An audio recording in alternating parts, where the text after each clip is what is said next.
புலிகள் மாதிரி வன்முறை கும்பல்கள் இருந்து எங்களை சுட்டே கொண்டிருப்பார். 5 வருஷத்துக்கு முன்னால போதைப் பொருளுக்கு எதிராக போராடின என்னை போதைப்பொருள் குற்றச்சாட்டுல சிறையில தள்ளினார்கள் சில ஊழல் மிகுந்த போலீசார். இன்றைக்கு காவாலி, கடப்புலி, காமுகன், கள்ளன், காடியன், திருடன், உலகத்துல இருக்கிற அவ்வளவு செய்கிறவன் வந்து தமிழ் தேசத்துக்கு பின்னாலதான் ஒளிஞ்சு நிற்கிறான். மிக மோசமான வன்முறையை நீங்கள் எங்கள் மீது 2000 வருடம் நிகழ்த்தி இருக்கின்றீர்கள். தமிழர்கள் ஒரு தொகுதி மக்களுக்கு நீங்கள் மாபெரும் அநீதி இழைத்திருக்கிறீர்கள். இழிநிலையில இருக்கிற தேசிய பேசுகிற ஈழத்தமிழரை நாங்கள் புதுசா வந்து பிளவுபடுத்த தேவையில்லை. நான் பிறக்கிறதுக்கு முன்னுக்கே 32 இயக்கங்களும் இப்ப நான் பிறந்த பிறகு பதிவு செய்யப்பட்ட 46 கட்சிகளும் இருக்கிற ஒரு பிளவடைந்த சுக்களாக நொறுங்கி போன ஒரு சமூகம். அவன் சொல்கின்ற அந்த பிறப்பால் உயர்ந்த வெள்ளாளியத்தின் வெள்ளாளனாக நான் இல்லாத காரணத்தால அவன் என்ன அவதூறுபடுத்துறான். எவ்வாறு? இவன் அரசாங்கத்தோட வேலை செய்கின்றான், இவன் இராணுவ புலனாய்வுகளோட வேலை செய்கின்றான், இவன் காட்டி கொடுக்கின்றான், இவன் வன்முறை குழு, ஆவா குழு போன்ற வன்முறை குழுக்களை இவன் நடத்துகின்றான், இவன் போதைப் பொருள் வியாபாரத்தில் ஈடுபடுகின்றான். இவ்வாறு எந்த விதமான ஆதாரங்களும் இல்லாத குற்றச்சாட்டுக்களை என் மீது தொடர்ச்சியாக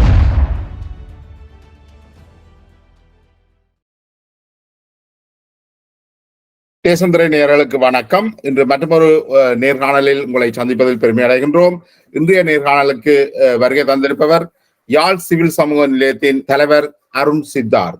வணக்கம் அருண் சித்தார்த். வணக்கம். வணக்கம். இந்த உரையாடலை நான் நினைக்கிறேன் நீங்கள் உங்களை பற்றின ஒரு அறிமுகத்தோட துவங்கலாம் நினைக்கிறேன். இன்றைக்கு உள்ள நிலையில இந்த அண்மைய சில ஆண்டுகளாக பார்க்கும் பொழுது யாழ் சமூகத்தினுடைய ஒரு பொது எதிரியாகவும் உங்களை பற்றின ஒரு அபிப்பிராயம், ஒரு பரவலான சர்ச்சைக்குரிய அபிப்பிராயம் ஒன்று யாழ்ப்பாணத்தில் இருக்கின்றது. குறிப்பாக நீங்கள் இலங்கை அரசாங்கத்துடன் இணைந்து பணியாற்றுவதாகவும், நீங்கள் யாழ் இந்த ஆவா குழு போன்ற வன்முறை குழுக்களுடன் தொடர்புடையவர் என்றும் உங்கள் மீது பரவலான குற்றச்சாட்டுகள் வைக்கப்பட்டிருக்கிறது. நீங்கள் யார்? அருண் சித்தார்த் யார்? நான் வந்து ஒரு ஒடுக்கப்பட்ட சமூகத்துல பிறந்த ஒரு சாதாரண கல்லு சீவுற தொழில் செய்த பாட்டன்மார் 2 பேரும் கல்லுத்தான் சீவினார்கள். தென்னை பனை ஓலையில வேஞ்ச ஒரு கொட்டில தான் நாங்கள் வாழ்ந்த நாங்கள். எங்களுடைய ஊருக்கு சொல்றது கல்லா கட்டுவன் என்று. ஒரு பக்கத்துல மலமல்லும் தொழிலாளர்கள் அங்கு இருக்கிறார்கள், இன்னும் இருக்கிறார்கள். அவர்களுடைய வீடுகளுக்கு சொல்றது விசி குவார்டர்ஸ். விசி டச் வேர்டு உண்டு, அது நான் நினைக்கிறேன். டச்சில வந்து டாய்லெட்டுக்கு அர்த்தம். ஸோ மலமல்லும் தொழிலாளர்களுடன் ஒன்றாக இன்னொரு பக்கத்துல கல்லு சீவிர தொழிலாளர்கள். இவ்வாறு மிகப்பெரிய ஒடுக்குமுறைக்கு உட்பட்ட ஒரு சமூகத்தில இருந்துதான் நான் வெளியில வந்தேன். நான் ஆகவே பல நூற்றாண்டு காலமாக நாங்கள் ஒடுக்கப்பட்டோம். தமிழர்களில் ஒரு தொகுதியினரால், மட்டுக்குடி தமிழர்களால் நாங்கள் ஒடுக்கப்பட்டோம் மிக மோசமாக. அந்த வன்மம் என்னுடைய மனசுல இருந்தது. சிறு வயசுல இருந்து நான் மிக மோசமான ஒடுக்குமுறைகள் என்னுடைய கண்ணால கண்டிருக்கேன். ஆகவே சிறு வயதிலே நான் முடிவெடுத்தேன், இந்த வன்மத்துக்கு நான் சரியாக ரிட்டர்ன் கொடுத்தாக வேணும் என்று. இந்த தமிழ் சமூகம் என்று நீங்க சொல்ற சமூகம்தான் என்னைய இவ்வாறு உருவாக்கினது. நானாக உருவாகையில என்னை இந்த தமிழ் சமூகம்தான் இவ்வாறு ஒரு மாபெரும் எதிரியை இந்த சமூகம் கட்டமைத்தது. அன்றைக்கு நான் நினைச்சேன், உங்களுடைய எதிரி நான் தான், உங்களுக்கு நான் தான் அடிப்பேன் என்று. அந்த அடிதான் இப்ப நான் அடிச்சு கொண்டிருக்கிறேன். அதுதான் நம்மளுக்கு தாங்கலாமன்றிருக்கு கத்தி கொண்டிருக்கிறாங்க. தமிழ் சமூகத்துல புனிதங்கள் என்று சொல்ற எல்லாத்தையும் உடைச்சு நுரைக்கினதுன்னு நான் தான். அப்படியான ஆட்களுக்கு இவியல் வளமையா சொல்ற குற்றச்சாட்டுகள் தான் இது. துரோகி, அரசாங்கத்தோட வேலை செய்கிறான், வன்முறையாளன், இப்படி இதெல்லாம் அதர பழசானது. அப்படி ஏதாவது இருந்தா ஆதாரபூர்வமாக அவர்கள் நிரூபிக்கலாம். ஆனா இதெல்லாம் அதரப்பரசான குற்றச்சாட்டுகள். நாங்கள் ஒடுக்கப்பட்ட சமூகத்தோட வேலை செய்யறேன், விளிம்பு நிலை மக்களோட வேலை செய்யறேன். ஆவா குழு என்று சொன்னா போஸ்போ சிம்டம் என்று சொல்றது, வன்முறைக்கு பிந்திய யுத்தத்துக்கு பிந்திய ஒரு சிம்டம் உண்டு. அந்த வன்முறையில் ஈடுபட்ட இளைஞர்களோடய நான் வேலை செய்யறேன். அவர்கள் அதுல இருந்து வெளியேற்றுறதுக்கு வேலை செய்யறேன். இப்ப நீங்க குடிக்கு எதிராக வேலை செய்யறேன்னா குடியாரங்களோட தான் நீங்க வேலை செய்யும். போதைக்கு எதிராக வேலை செய்யணும்னா போதையாளர்களோட தான் வேலை செய்யணும். அப்ப இந்த சமூகத்துக்கு என்ன பிரச்சனைனா இந்த சமூகம் அவ்வாறான வேலைகள் செய்வதில்லை. ஆகவே இவங்களுக்கு தெரியாது. இப்ப விபச்சாரத்துக்கு எதிராக வேலை செய்யணும்னா நீங்க விபச்சாரியோட வேலை செய்யும். நீங்க ஏசி ரூம்ல இருந்து வேலை செய்ய முடியாது. ஆக இவங்க இப்பதான் வேலை செய்யற ஆக்களை காண்றாங்க.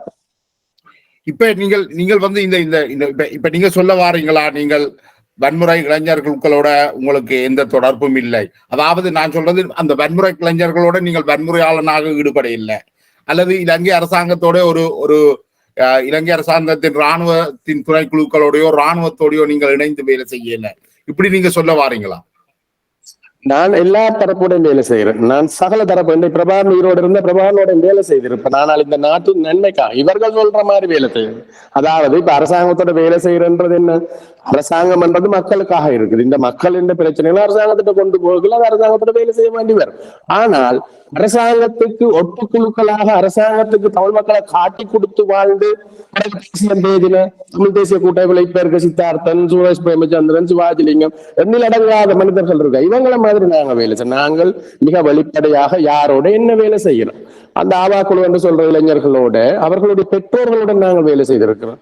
அவர்களுக்கு போலீசாரினால் வன்முறைகள் நிகழ்த்தப்படும் போது அதை தடுக்கிறதுக்கு வேலை செய்திருக்கோம். அந்த இளைஞர்களுக்கு சைக்கோ சோசியல் ப்ரோக்ராம் என்று சொல்ற சைக்காலஜிஸ்ட் டாக்டர்ஸை கொண்டு வந்து இங்க வேலை செய்திருக்கோம்.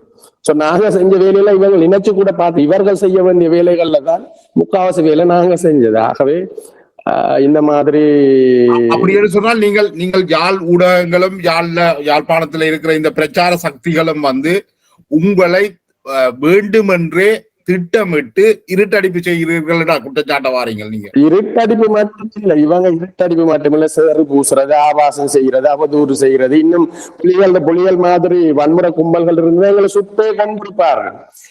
இவர்கள் எல்லாம் இன்டர்டிபெண்டன்ட், இவர்கள் எல்லாம் ஒரு நெட்வொர்க். இந்த ஊடகங்கள் என்று சொல்றார்கள் யார்? யாழ்ப்பாணத்துல இருக்கிற அரசியல்வாதிகள் பின்புலத்துல இயங்குற ஊடகங்கள் தான் பெரும்பாலான ஊடகங்கள். பேர் சொல்லி எனக்கு சொல்லலாம், பிரச்சனை இல்லையா உங்களுக்கு? நீங்க சொல்லுங்க. பத்திரிகை யாருடைய? சரவணபவன். சரவணபவன் யார்? சஃப்ரா நிதி நிறுவனம் என்ற ஒரு நிறுவனத்தை 80ஆம் ஆண்டுகள்ல தொடங்கி 85 வரை நடத்தி சாதாரண ஏழை தமிழ் மக்களோட காசை டிபாசிட், இந்தியாவில டிபாசிட் எடுக்கிற மாதிரி பினான்ஸ் கம்பெனிஸ் மாதிரி டிபாசிட் எடுத்துக்கொண்டு ஏமாத்திட்டு ஓடின ஒரு திருட்டு. சரி, அவருடைய தேப்பனார் ஈஸ்வரபாதம் ஒரு போலீஸ் இன்ஸ்பெக்டர், யூஎன்பி ஆர்கனைசர். யாழ் நூலகத்தை எரிக்கிறதுக்கு 81ஆம் ஆண்டு நூலகத்தை எரித்தார்கள் என்று கத்திக்குளர்றாங்க இந்த தமிழ் தேசிய பேசுறாக்கள். அந்த நூலகத்தை எரிக்கிறதுக்கு வந்தாக்கள் தங்கி நின்றது ஈஸ்வரபாதத்தின் வீட்டை. சரியா? இவங்கள் ஒரு தரும் எங்களோட நின்று பேச தகுதி இல்லாதவர்கள். அதாலதான் இவங்க என்ன சந்திக்க முடியாது. நேருக்கு நேரா சந்திச்சால் ஆதாரபூர்வமாக இவர்களுடைய முகத்திரைகள் கிழித்தறிவன். ஆகவேதான் இவர்கள் என்ன இல்லாம பண்றதுக்கு இந்த மாதிரி முட்டாள்தனமான வேலை செய்து கொண்டிருக்கிறார்கள். ஆனா ஏதோ ஒரு கட்டத்துல இவர்கள் எங்களை சந்திக்கத்தான் வேணும். இப்ப நீங்கள் உங்களை வந்து இப்ப ஓகே ஆவா குழுக்களோட நீங்கள் ஆவா குழு இளைஞர்களோட நீங்கள் இணைந்து பணியாற்றியதுக்கு காரணம் அவர்களை அதுல இருந்து மீட்க என்று சொல்றீங்க. அப்ப இலங்கை ராணுவத்தோட அல்லது ராணுவ புலனாய்வு துறைகளோட உங்களுக்கு என்ன உறவு இருக்கின்றது? நான் இலங்கை புலனாய்வு துறையில் சகல புலனாய்வு துறைகளோட நான் வேலை செஞ்சிருக்கிறேன் நெருக்கமாக. இந்த நாடு என்னுடைய நாடு, நான் பிறந்த தாய் நாடு. இந்த நாட யாராவது பிளவுபடுத்தினா, இந்த நாட்டுக்குள்ள பயங்கரவாதம், போதைப் பொருள் குற்றங்கள், இந்த மாதிரி இந்த நாட்டுக்கு எதிராக ஏதாவது செய்யறதா இருந்தா நிச்சயமா நான் இந்த நாட்டுல இருக்கிற தேசிய பாதுகாப்புக்கு சம்பந்தம் சகல அமைப்புகளோட வேலை செய்யும். அது என்னுடைய கடமை ஒரு as a citizen. இப்ப நீங்கள் இருக்கிற நாடுகள்லயும் அவ்வாறுதான். மற்ற எல்லாரையும் நான் என்கரேஜ் பண்ண, நீங்களும் வேலை செய்யுங்க. ராணுவம், போலீஸ், காவல்துறை, அரசு அதிகாரங்கள் எல்லாம் எங்களுக்காகத்தான், எங்களுடைய வரிப்பணத்துல தான் இயங்குது. ஆகவே நாங்கள் அவர்களோட வேலை செய்யத்தான் வேணும். அவர்கள பிள்ளை இருந்தா அந்த பிள்ளையை சரிப்படுத்த வேணும். ஆனா இன்றைக்குள்ள இருக்கிற பெரிய குற்றச்சாட்டு வந்து இன்றைக்கு குறிப்பாக யாழ்ப்பாணத்திலேயோ நடக்கிற இந்த போதைப்பொருள் பாவனையின் முக்கியமான விநியோகஸ்தர்களாக இலங்கை பாதுகாப்பு படைதான் இருக்கு தமிழ் மக்கள் கருதுகிறார்கள் அல்லது குற்றம் சாட்டுகிறார்கள். தமிழ் மக்கள் கருதுகிறார்கள். அவ்வாறான ஒரு கருத்தியல் கட்டமைக்கப்படுது. இந்த முதல் சொன்ன மாதிரி தமிழ் தேசிய அரசியல்வாதிகளோட கையில இருக்கிற ஊடகங்கள் ஊடாக பிரபாகரன் விடுதலை தமிழில் விடுதலை புலிகளோட சோர்ஸ் ஆஃப் இன்கம் வருமானம் என்னவாக இருந்தது? சர்வதேச கடல்ல போதைப்பொருள் வர்த்தகம் தான் அவர்களுடைய பிரதானமா இருந்தது. ஆனா நாட்டுக்குள்ள செய்யல, சர்வதேச வர்த்தகம் செய்தார்கள். வேண்டிய அளவுக்கு அறிவிப்புகள் இருக்குது. தமிழ் தேசிய கூட்டமைப்பில் இருக்க ஒரு சில பாராளுமன்ற உறுப்பினர்கள் மீது குற்றங்கள் இருக்கு தெரியுமா? இவர்கள் இந்த ஆயுத குழுக்கள் தெளிவாகட்டும், புலத்தாகட்டும், இபிஆர்எல்எஃப் ஆகட்டும், ஏனைய இந்த தமிழ் தேசியம் பேசின ஆயுத குழுக்களுக்கு பின்புலம் என்ன இருந்தது, எங்கால உங்களுக்கு காசு வந்தது, இவர்கள் எவ்வாறு ஆயுதங்கள் வாங்கினார்கள், இவர்களுடன் ஆரம்ப காலங்களில் இருந்தார்கள் கேட்டு பாருங்க, அவங்க சொல்லுவாங்க இவங்களோட ஆள் கடத்தல், போதைப் பொருள் வர்த்தகம், ஹெரோயின் கடத்தினது, இந்தியாவில் எப்படி இவர்கள் இதுகள் எல்லாம் செஞ்சார்கள். ஆகவே இங்க புனிதர்கள் எவரும் இல்லை. ஆனால் அரசாங்கத்தின இதை தடுக்க வேண்டிய சில பகுதி, அதாவது இப்ப சொல்ல போலீசார் இதை தடுக்க வேண்டும் என்றா தடுக்க வேண்டிய போலீசாரில இருக்கிறார்கள் கரப்டான ஊழல் மிகுந்த அதிகாரிகள் எல்லா துறையிலும் இருக்கிறார்கள். போலீசாரில் மட்டுமில்லை, சகல துறையிலும் இருக்கிறார்கள்.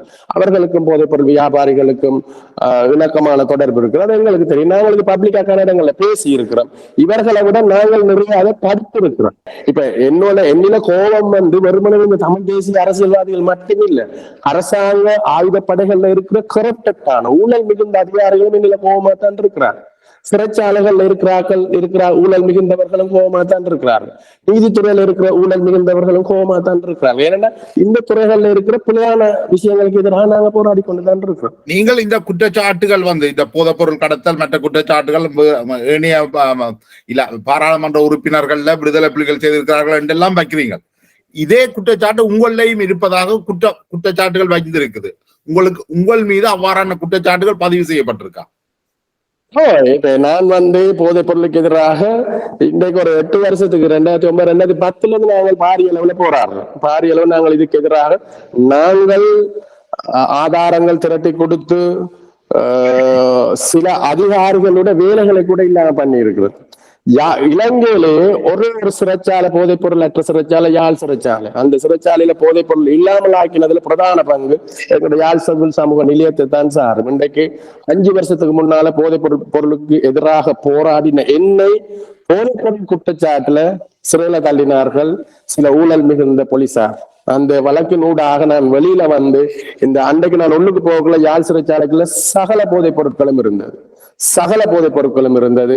ஒரு ஆக்சிடென்ட்ல ஒரு விபத்துல ஒரு இளைஞன் சிறைச்சாலைக்கு போனால் அந்த சிறைச்சாலையில போதைப் பொருட்கள் பழகி கொண்டு வெளியில வர நிலைமை இருந்தது. என்னுடைய கண்ணூடாக நான் பார்த்திருக்கின்றேன். எத்தனையோ தமிழ் இளைஞர்கள், சிறுவர்கள், 17, 18, 19 வயசு இளைஞர்கள், சிகரெட் கூட பத்தாதவர்கள் சிறைச்சாலைக்குள்ள வந்து போதைப் பொருட்கள் பழகி வெளியில வந்து தங்களுடைய வாழ்க்கையை நாசமாக்கி கொண்டது.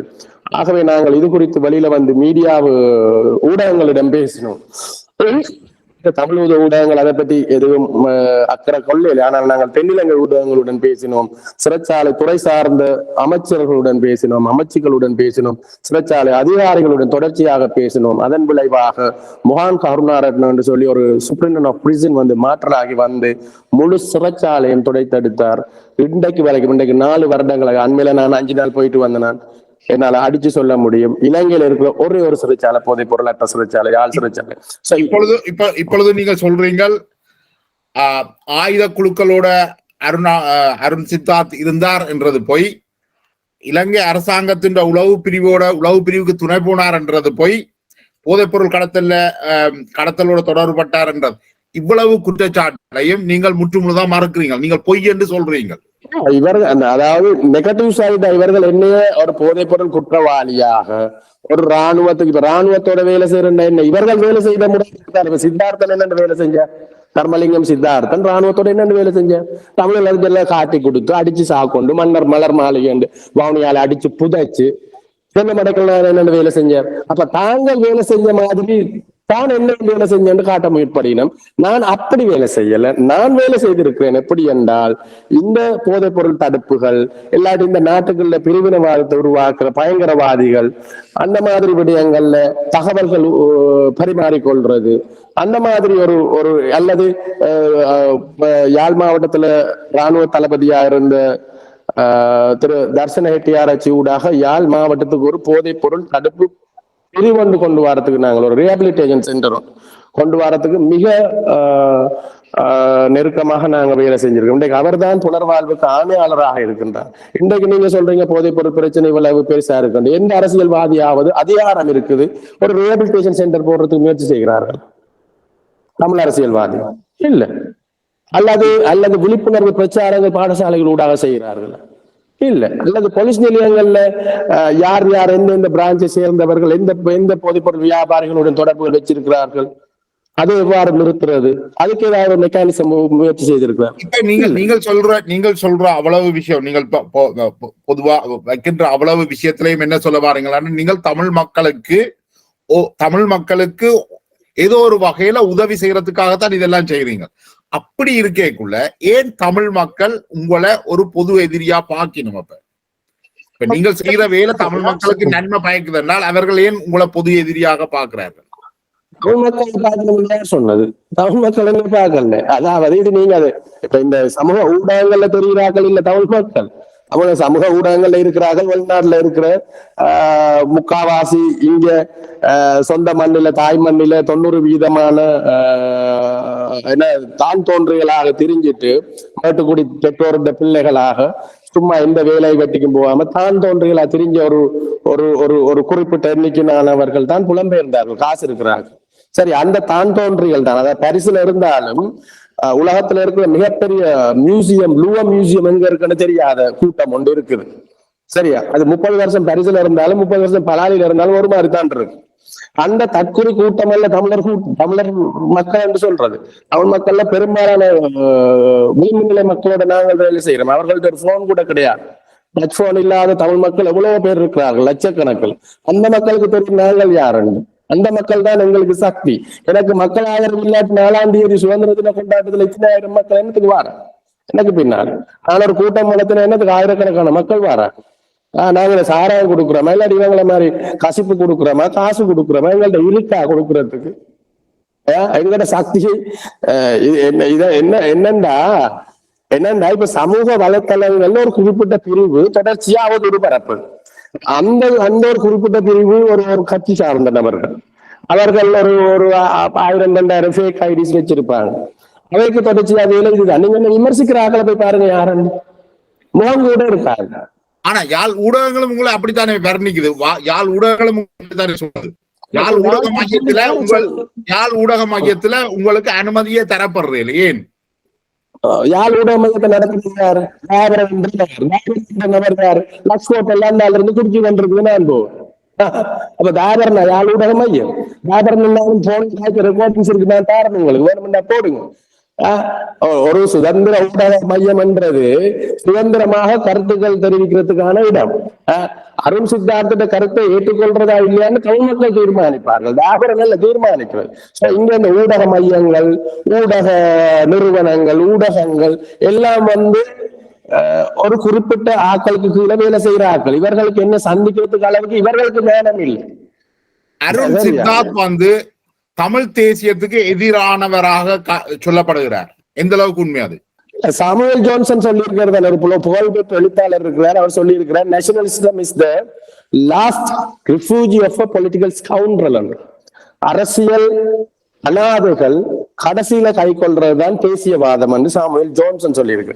சோ நான் அவ்வாறான தேசியவாதி இல்ல. நான் பேசுறது இலங்கை தேசியம், ஸ்ரீலங்கன் நேஷனலிசம், தமிழ் தேசியம் அல்ல. இந்த புளுத்து போன நாற்றம் பிடித்த தமிழ் தேசியம் தான் சகல பிரச்சனைக்கு காரணம். இன்றைக்கு காவாலி, கடப்புலி, காமுகன், கள்ளன், காடியன், திருடன், உலகத்துல இருக்கிற அவ்வளவு செய்யறவன் தமிழ் தேசியத்துக்கு பின்னாலதான் ஒளிஞ்சு நிற்கிறான். சரியா? நான் பேசுற தேசியம் லெனின் ஸ்டாலின் பேசின தேசியம். நான் என்னுடைய தேசியத்தை எவ்வளவுக்கு மதிக்கிறேன், அது மாதிரி சக மனிதன் தேசியத்தை மதிக்கிறேன். அவ்வாறான ஒரு தேசியவாதியை தவிர நான் இந்த மாதிரி நீங்க சொல்ற அந்த பிற்போக்கு தேசியம் பற்றி நான் இங்க கதைக்க வர இல்லை. நான் சொல்ற தேசியம் நீங்கள் சொல்ற அதே லெனின் மாவோ கதைக்கிற ஒரு முற்போக்கான தேசியவாதிகளும் உங்களை அதே கண்ணோட்டத்துல தான் பார்க்கணும். உங்களுடைய செயற்பாடுகள் இந்த தேசிய உணர்வுக்கு எதிராக இருப்பதாக. அது இங்க அந்த முற்போக்குவாதிகள் எவரும் என்னைய சந்திச்சிருக்கிறார்களா, என்னுடன் பழகி இருக்கிறார்களா, என்னுடன் உரையாடி இருக்கிறார்களா, வாதவிவாதங்கள் செய்திருக்கிறார்களா?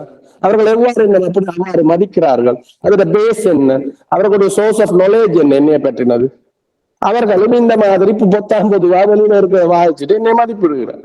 நான் ரெடியா இருக்கிறேன், வாங்க தர்க்கிப்போம், விவாதிப்போம், செய்யுங்க. இதுதானே முறை, இதுதானே ஜனநாயகம் பண்றது. இப்ப அருண் சித்தார்த் இந்த சாதிய பிரச்சனைய தன்னுடைய ஒரு சுயநல அரசியலுக்காக பாவிக்கிறார் அப்படி நீங்க கருத இல்லையா? நான் தானே சொல்றேன், நான் பிறந்தது ஒரு மலமல்லம் கிராமத்துல மலமல்லம் மக்களோடு சேர்ந்து மக்களாக பிறந்தன. நான் சாதிய ரீதியாக வல்லாளியம் என்ற கருத்தியலால பாதிக்கப்பட்டிருப்பேன். என்ன நான் சொன்ன தனிக்கு நான் என்ன பாவிக்கிறது? ஒவ்வொரு நாளும் சரம் வந்து சொல்லி கொண்டிருக்குது எங்களுக்கு இப்படி அநீதி நடக்குது, யாரும் இல்லை இதை பேசுறதுக்கு, யாரும் இல்லை தீர்வு தாருது. 2000 வருடங்கள் நீங்கள் எங்களை ஒடுக்குனீர்கள், நீங்க அதை இன்றைக்கு வரைக்கும் ஒத்துக்கொள்ள கூட இல்லை. நான் என்ன சொல்றேன்டா, நீங்கள் 70 வருஷம் ஒரு இனப்பிரச்சனையை வச்சுக்கொண்டு உலகம் பூரா ஓடி திரியுறீங்க தானே.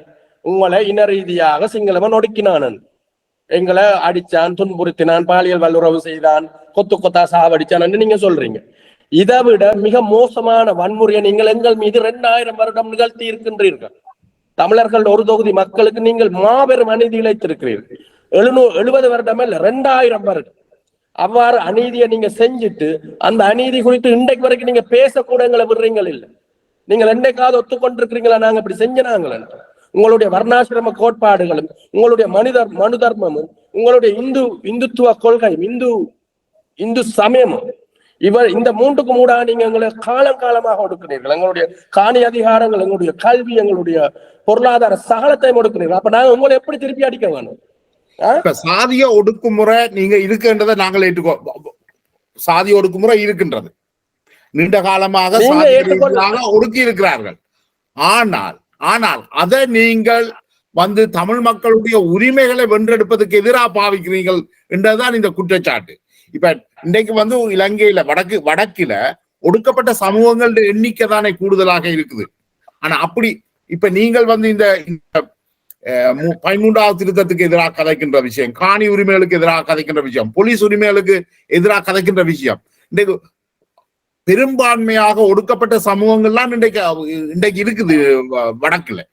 அப்படி இருக்கே அந்த மக்களின் உரிமையை தானே எதிராகத்தானே நீங்கள் கேட்கிறீங்க. காணி உரிமை, போலீஸ் உரிமை, 13வது திருத்தம் எல்லாம் யார்கிட்ட கைக்கு போகுது? நீங்க எங்களுக்கு அதர போறீங்க இல்லையா? நீங்க யார் எங்களை ஒடுக்கினார்களோ அவர்களுடைய கைக்கு தான் போகுது. அப்ப நீங்க எங்களை பிரிச்சு தாங்க. நீங்கள் எங்களுக்கும் ஒரு உள்ளக சுதந்திரம் தாங்க, இல்லாட்டி இந்தியா மாதிரி எங்களுக்கு கோட்டா சிஸ்டம் தாங்க. அப்ப நாங்க அதை ஏற்றுக்கொள்றோம். அப்படி இல்லாம உங்களை மாதிரி ஒடுக்குமுறையாளர்கள்ட்ட கையில எந்த அதிகாரம் நாங்க தர விட மாட்டோம். நாங்கள் விட மாட்டோம். நான் நேரத்தில் எங்களுடைய நாங்கள் வேற இனம், நீங்க வேற இனம். எங்களுடைய பலமான எதிரி நீங்கள் தானே தவிர சிங்களவன் இல்லை. எங்களுக்கு தேவையண்டா உங்களுக்கு அடிக்கிறதுக்கு நாங்க சிங்களவனை சேர்த்துக்கொண்டு உங்களுக்கு அடிச்சா. இது 2000 வருட வன்மம். அருண், இதே இந்த சாதிய ஒடுக்குமுறைக்கு எதிராக முற்போக்கு சக்திகள் பலர் உங்களுக்கான அந்த ஆதரவை தருகிறோம். உங்களுக்கு அல்ல, இந்த சாதி ஒடுக்குமுறைக்கு எதிரான போராட்டங்களுக்கு ஆதரவு தருகிறார்கள். மார்க்சிய கட்சிகள் இன்னும் இயங்கிக் கொண்டுதான் இருக்கின்றது. அவர்கள் நீண்ட காலமாக உங்களுடைய செயற்பாடுகளுக்கு முன்பிருந்தே அவர்கள் செயல்பட்டு கொண்டிருக்கின்றார்கள். இப்ப நீங்கள் வைக்கிற இந்த சாதிய எதிர்ப்புணர்வு என்றது இது சமூகத்தை பிளவுபடுத்துறதா அமைய போகுது. அது எந்த வகையில ஒடுக்கப்பட்ட சமூகங்களுக்கு நன்மையை கொண்டு வந்து தரும்னு நினைக்கிறீங்க நீங்க? உங்களோட சமூகத்தை, உங்களோட தமிழர், அதுவும் ஈழத்தமிழர், இழிநிலையில இருக்கிற ஈழத்தமிழர், இந்த வசனத்தை வடிவாக பாவிச்சு மார்க் பண்ணிக்கொள்ளுங்க. இழிநிலையில இருக்கிற தேசியம் பேசுகிற ஈழத்தமிழரை நாங்கள் புதுசா பிளவுபடுத்த தேவையில்லை. நான் பிறக்கிறதுக்கு முன்னுக்கே 32 இயக்கங்களும், இப்ப நான் பிறந்த பிறகு பதிவு செய்யப்பட்ட 46 கட்சிகளும் இருக்கிற ஒரு பிளவடைந்த சுக்கலாக நொறுங்கி போன ஒரு சமூகம். அந்த சுக்கலாக நொறுங்கி போனதுக்கு காரணம் உங்களுடைய பிற்போக்குத்தனங்களும் உங்களுடைய பிற்போக்கான சிந்தனைகளும் உங்களுடைய அநீதிகளுமே தவிர நாங்கள் அல்ல. அதால எங்களை சொல்லாதீங்க, உங்களால நாங்கள் பிளவுபடுத்துறோம், எங்களால தான் சமூகத்துக்கு பிரச்சனை, எங்களால எந்த பிரச்சனையும் இல்லை. ஒன்று.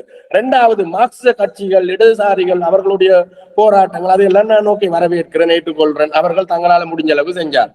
ஆனால் இந்த பிரச்சனையை தமிழர் பிரதேசங்கள்ல இருந்து வெளியில யார் கொண்டு போனீங்க? இன்றைக்கு நாங்கள் வந்துதானே பிபிசி வரைக்கும் கொண்டு போக வேண்டியதா இருக்கு. இன்றைக்கு நாங்க வந்துதானே ஐநா சபை வரைக்கும் கொண்டு போக வேண்டியதா இருக்கு. இன்றைக்கு நாங்க வந்துதானே இந்திய தமிழ்நாடு தொல் திருமாவளவன் வரைக்கும் கொண்டு போக வேண்டியது. போன கிழமை திருமாவளவன் எங்களோட கைக்கல்ல எங்களுக்கு அவைகளுக்கு நிறைய விஷயம் நீங்க தெரியாம இருக்கு. அப்ப இதெல்லாம் நீங்க ஏன் செய்யல? நீங்க ஒத்தோடினீங்க, கொஞ்சம் பேர் ஒத்தோடினீர்கள். நீங்களும் ஒரு மார்க்சிய அரசியல் பின்னணியில இருந்தா வந்துக்கிறீர்கள். உங்களோட தந்தையார் மார்க்சிய பின்னணியில இருந்தவர். இன்றைக்கு புதிய மார்க்சிய லெனினிச கட்சி போன்ற கட்சிகள் அங்க இயங்குகின்றது. இவர்கள் எதுவுமே செய்யல, அல்லது இங்க இருக்கிற புரட்சிகர அமைப்புகள் எதுவுமே செய்யல. நீங்கள் மட்டும்தான் இந்த சாதிய போராட்டத்தை முன்னெடுக்கிறதா நினைக்கிறீங்களா நீங்க? இல்ல, நான் அப்படி ஒரு குற்றச்சாட்டை சொல்லல. அவர்கள் தங்களுடைய அளவுக்கு செய்தார்கள். அவர்களோட கெப்பாசிட்டி என்ன அந்த அளவுக்கு தானே செய்யலாம். ஆனா நாங்க பாக்குற கோணம் இன்னைக்கு இது 22 நூற்றாண்டை நோக்கி போய் கொண்டிருக்கு. இன்னைக்கு இது 4th இண்டஸ்ட்ரியல் ரெவல்யூஷன் வந்திருக்கிற காலம். 4வது கைத்தொழில் புரட்சி நடக்குது.